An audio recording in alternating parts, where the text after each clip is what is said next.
మన పిల్లలకు ఆధ్యాత్మిక సంపద ఇవ్వటానికి మనం ప్రయత్నం చేయాలి.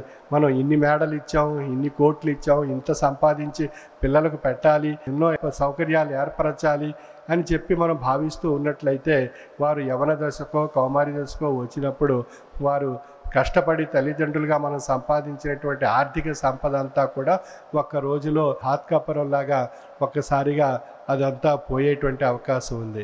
ధనలక్ష్మి ఎవరి దగ్గర శాశ్వతంగా ఉంటుందా అన్నది ఎవరూ చెప్పలేనిటువంటి విషయం. పేదవాడు ధనవంతుడవుతుంటాడు, ధనవంతుడు పేదవాడిగా మారిపోతుంటాడు. అంచేత ధనలక్ష్మి శాశ్వతం కాదు, సరస్వతి శాశ్వతంగా మనలో ఉండి మనలో ఆధ్యాత్మిక జ్ఞానశక్తిని సరస్వతి కటాక్షం ద్వారా మనకు ఏర్పడుతుంది. అంచేత సరస్వతి మన యందు శాశ్వతంగా ఉంటుంది. ధనలక్ష్మి ఒకరిని విడిచి మరొకరి చెంతన చేరుతూ ఉంటుంది. అంచేత పేదవాడు ధనవంతుడు అవుతుంటాడు, ధనవంతుడు పేదవాడు అవుతుంటాడు.